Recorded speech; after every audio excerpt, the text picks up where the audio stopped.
Atendendo à solicitação dos meus filhos, eu estou gravando este vídeo para contar a vocês os meus quase 60 anos de rádio e televisão.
É evidente que isso é impossível. Como é que eu posso gravar num vídeo uma vida de quase 60 anos trabalhando em rádio e televisão? Mas eu vou tentar resumir e verificar o que vai dar. Bom, todos sabem que 47 anos da minha vida foi trabalhando com Silvio Santos.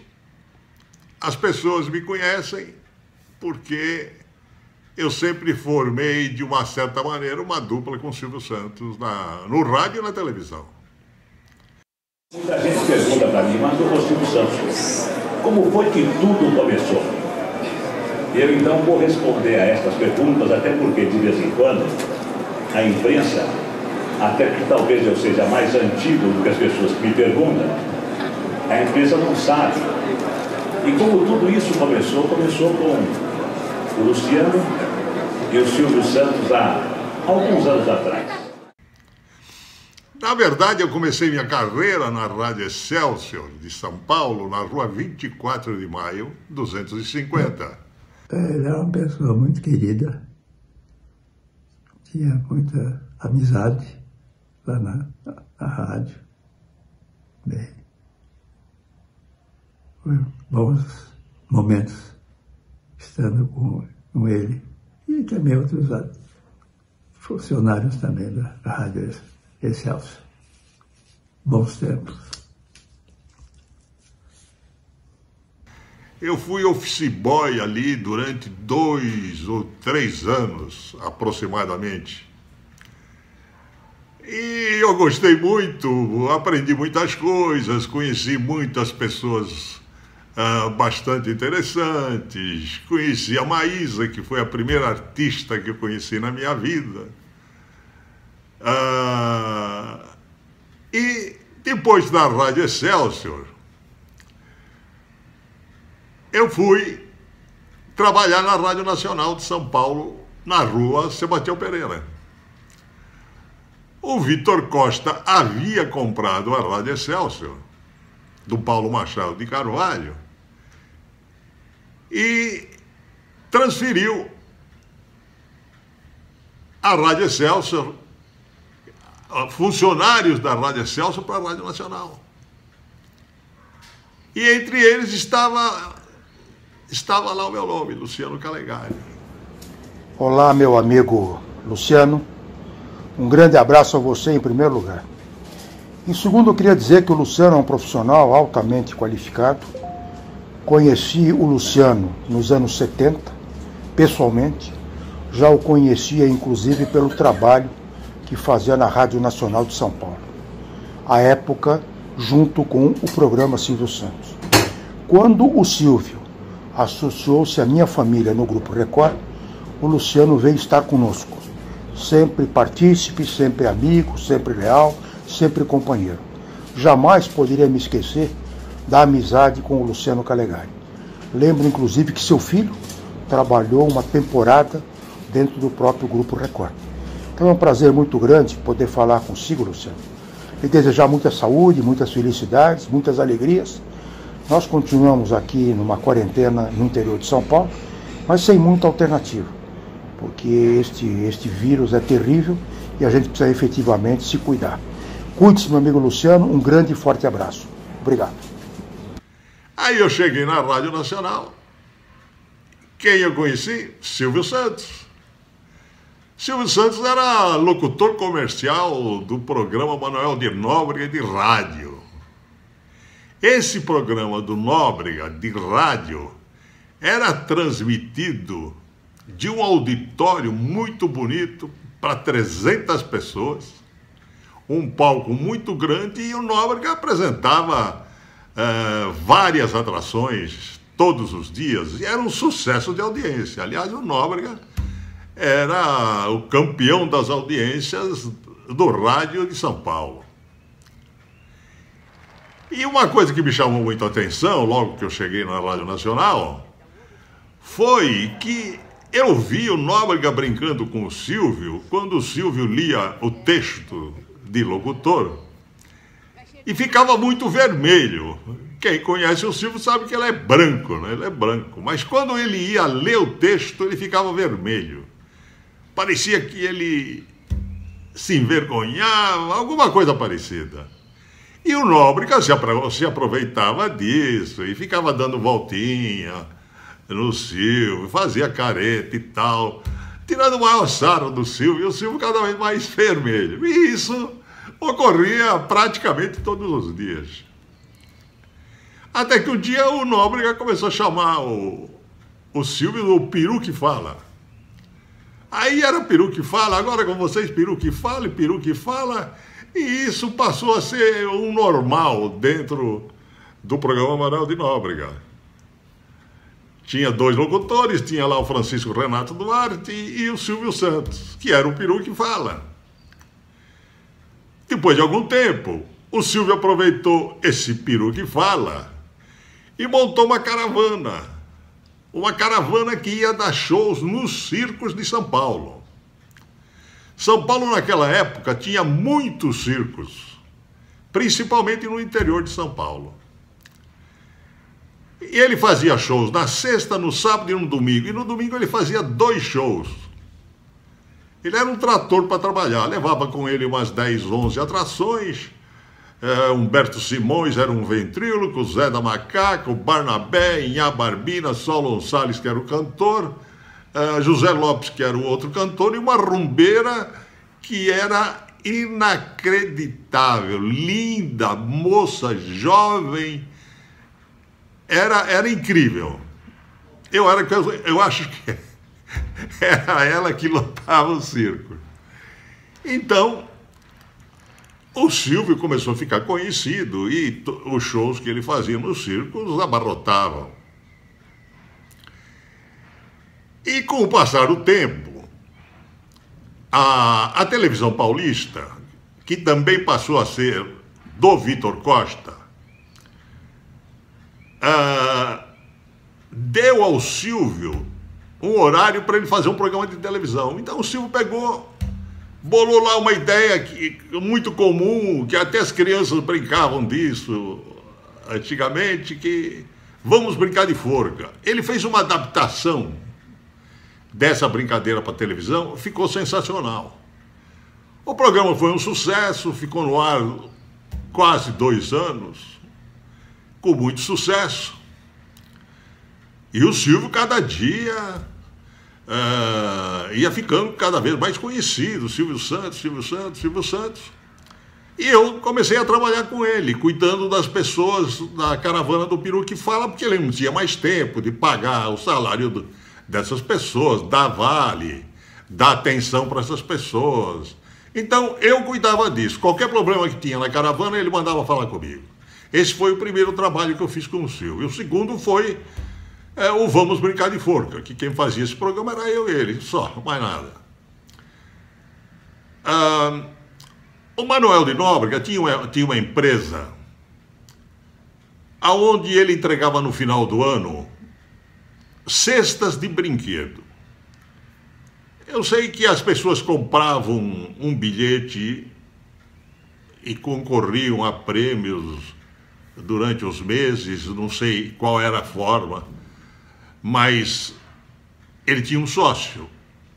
Aí ele começou a ter alguma dúvida sobre como ia aquela empresa, porque ele era um deputado, um ex-deputado, um cara de televisão, não tinha tempo para cuidar da administração daquela empresa. Então ele pediu ao Silvio para fazer um favor, de ir lá fazer uma espécie de uma auditoria, para ver se estava tudo legal. Aí o Silvio foi lá, e o Silvio verificou que a contabilidade estava toda atrasada, impostos a pagar, e o que era pior, o fluxo de caixa estava zero. Então, nesse problema todo que aconteceu, o sócio saiu fora, desapareceu, ninguém sabe o que aconteceu com ele. Aí o Silvio e o Nóbrega lá se cotizaram, pegaram um dinheiro e no final do ano entregaram aquelas cestas que faltavam, que eram praticamente umas 700, e fecharam este plano dessa empresa, só o plano. E essa empresa continuou. O Silvio verificou que essa empresa, se bem administrada e com um pouco mais de criatividade, ela poderia ser uma empresa viável. E foi isso que ele fez. Ele conversou com o Nóbrega, chegaram a um acordo e os dois, então, passaram a ser donos daquela empresa. E foi aí que o Silvio lançou o carnê do Baú da Felicidade, que foi vendido no Brasil inteiro e que todo mundo conhece.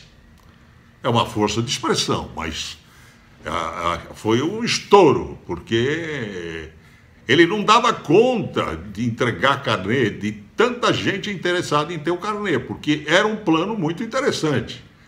A pessoa pagava por mês, concorria a prêmios mensais, semanais, prêmios da televisão, e se ele não ganhasse nada, no final do ano ele recebia de volta todo o dinheiro que ele pagou em mercadorias do Baú da Felicidade. E era um grande plano e um grande vendedor, né? Porque o Silvio é um vendedor incrível.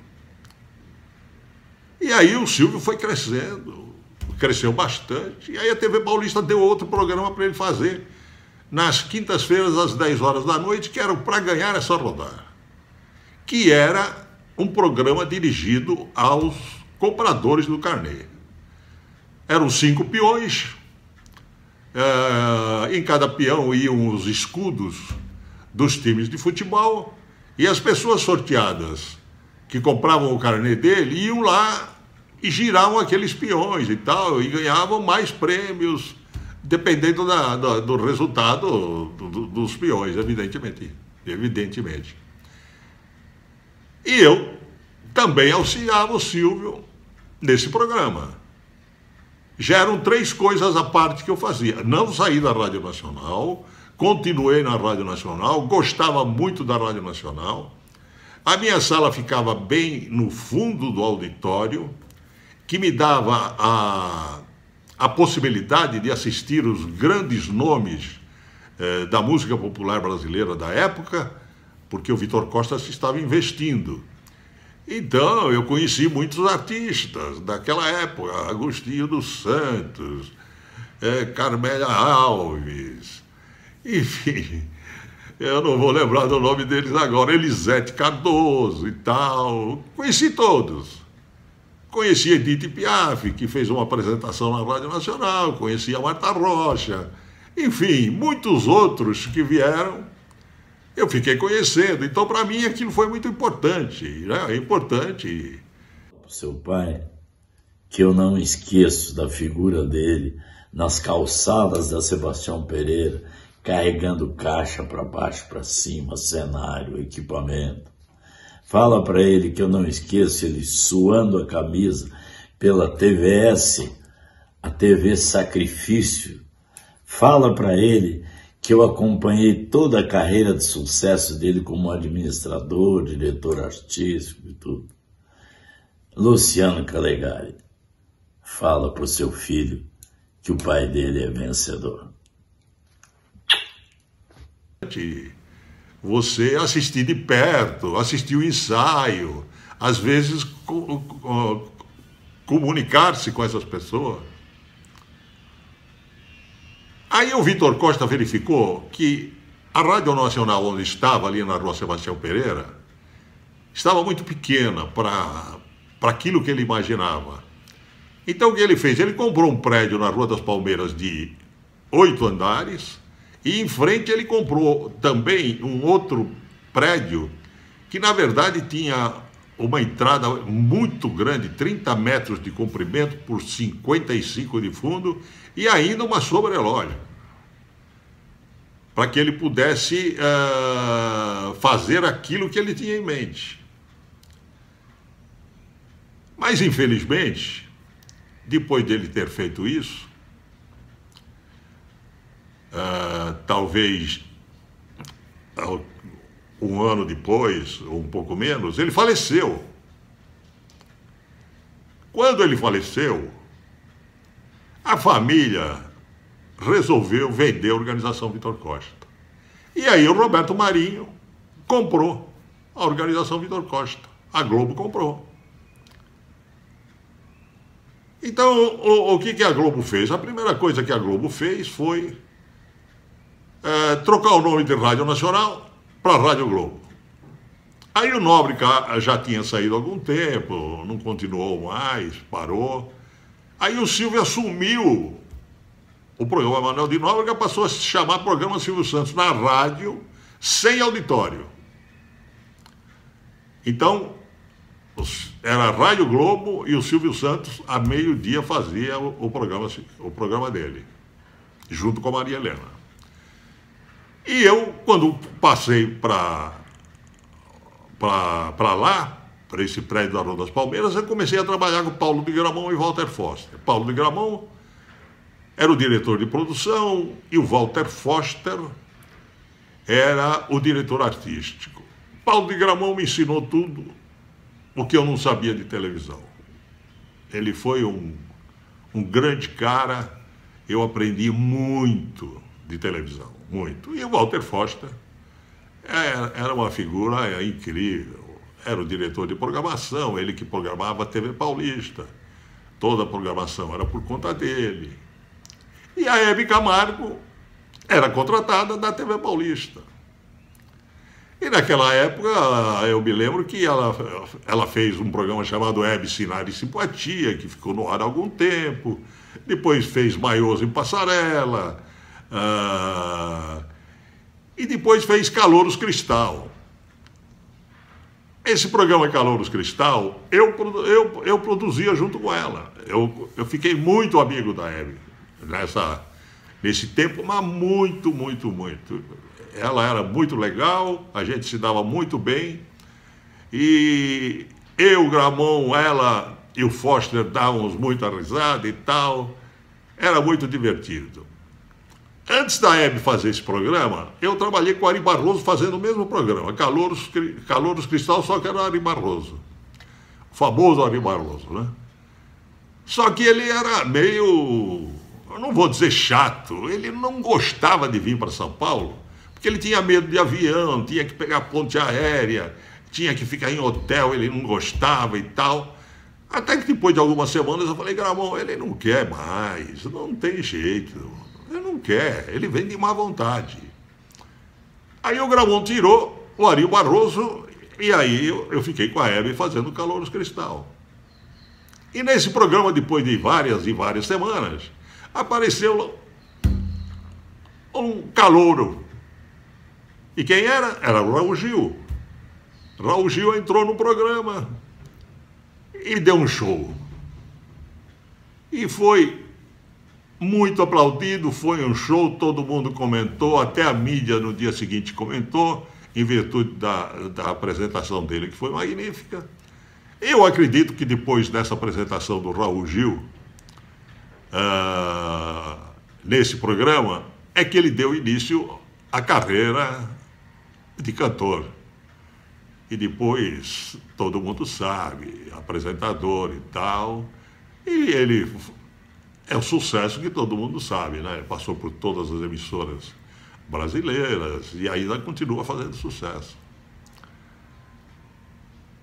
Eu, então, trabalhando com o Gramont me chamou um dia e falou: Luciano, eu tenho uma ideia aqui que eu quero que você passe para o Silvio. Seria muito bom o Silvio fazer um programa aqui na TV Paulista de meio-dia às 2h30 no domingo. Aí eu disse para o Gramont: mas Gramont, ninguém vê televisão no domingo a meio-dia. A audiência no domingo era traço zero, porque o público não estava acostumado a ver televisão aos domingos. O público, por exemplo, o público infantil no domingo via o Arrelia na Record. Sucesso. Depois do Arrelia entrava o futebol. Silvio Luiz irradiava e o Raul Tabajara comentava. Era o que tinha na televisão. Fala, teu Luque, tudo bem? Você prefere que chame de teu Luque, seu Luciano ou Giorgio Quinaglia? Sabe, tá vendo essa geladeira aí? Você ajudou a encher uma vez. Você que ajudou. Por isso, nessa intimidade que eu estou aqui, minha intimidade, espero que você entenda, quero dizer a você o seguinte: eu estou falando de Giorgio Quinaglia, porque vocês, no meu modo de ver naquela época, parecia muito com o Giorgio Quinaglia. Lembra do Quinaglia? Quinaglia é jogador italiano que foi jogar no Cosmos. E você parecia o Giorgio Quinaglia. Então eu o chamava de Giorgio Quinaglia. Querido amigo, que saudade dos bons tempos. Que saudade daquela época onde a gente hoje vê o que está acontecendo por aí e não tem jeito de tentar consertar.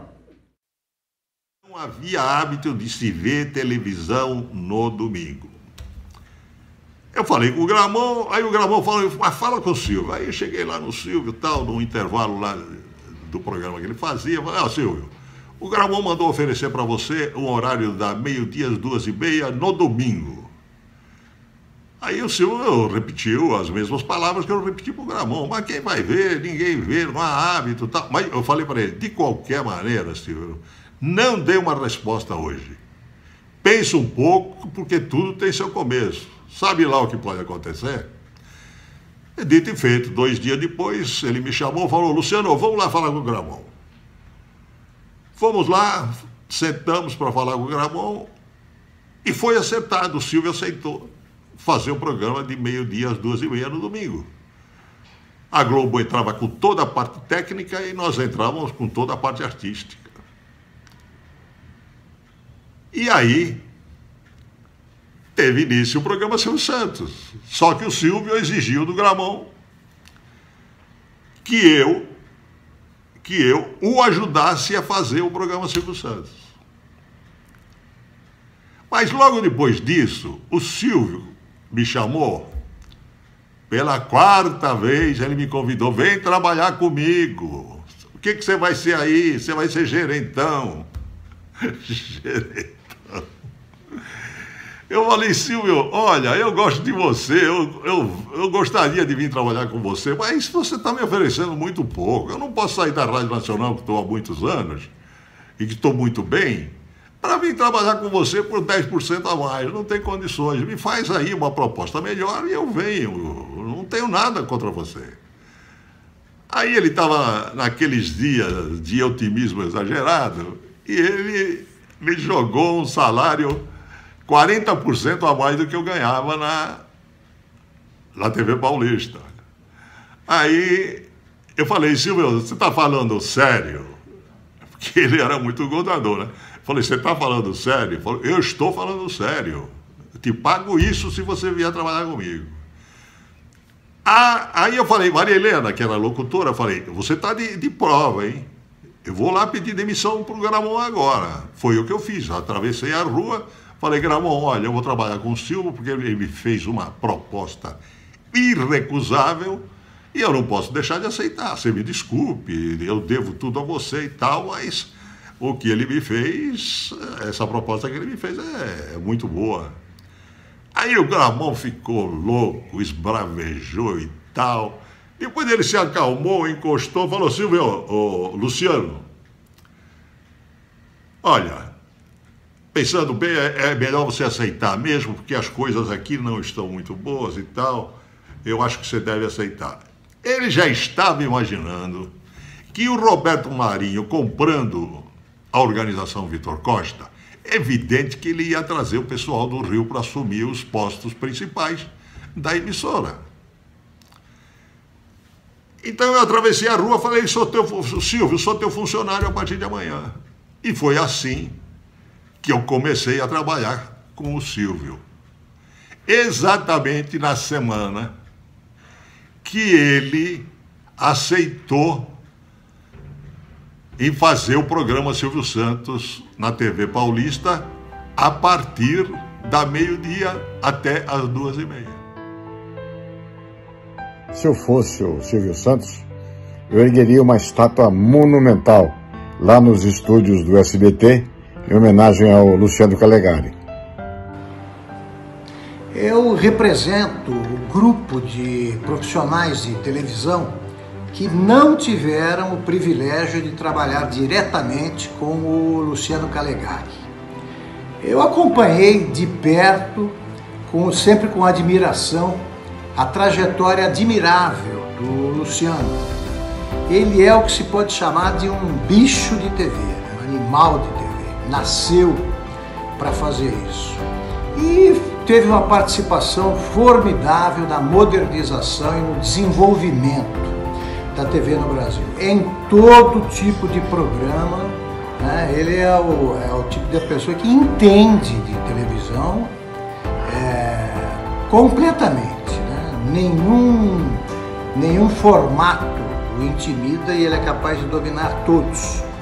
Então eu queria mandar um grande abraço ao Luciano Calegari, cumprimentá-lo pelo papel que desempenha, né, na história da TV brasileira e dizer que eu lamento profundamente não ter aprendido de perto com o grande professor. Mas também eu aproveito a próxima chance que aparecer.